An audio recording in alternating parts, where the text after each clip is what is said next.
Ответ начну со знакомой всем ситуации в аптеке. Больной спрашивает у провизора, какой препарат ему приобрести для избавления от боли в спине, и ждет получения лекарства, которое принесет ему облегчение.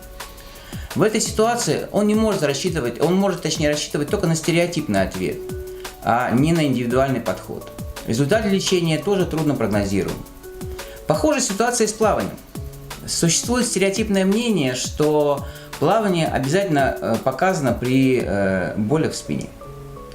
Действительно, плавание – это хорошо. Тем более многие ухтинцы с детства приучены к плаванию и обучены этому с дошкольного возраста. Однако, есть некоторые особенности, на которых я как врач-остеопат должен зафиксировать ваше внимание. Продемонстрирую на фактах. Остановимся на пациентах с проблемами в поясничном отделе позвоночника, с грыжами или протрузиями. В данной ситуации плавание кролем или вольным стилем является абсолютным противопоказанием. Объясню почему.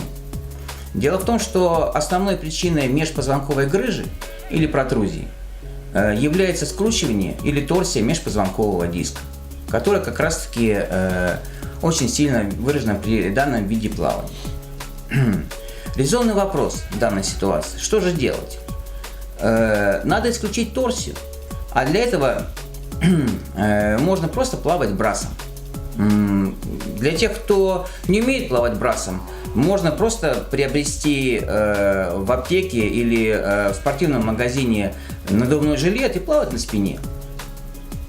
Значит, вторая по частоте встречаемости межпозвонковая грыжа – это грыжа шейного отдела позвоночника.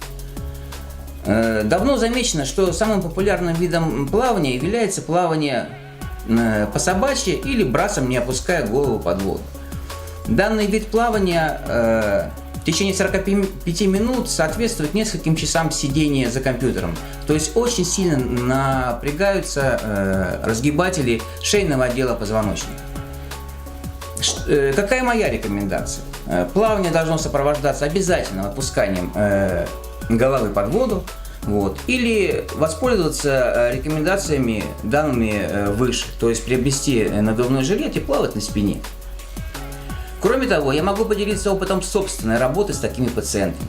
Во времена моей практики в Ухтинской водогрязолечебнице я лечил остеопатическими техниками пациентов с грыжами и в шейном, и в поясничном, реже в грудных отделах. Для этого использовал изменение направления вектора гравитации и лечил пациентов непосредственно в плавательном бассейне. Для того, чтобы облегчить их пребывание на поверхности воды, я использовал такие приспособления, как нудлсы.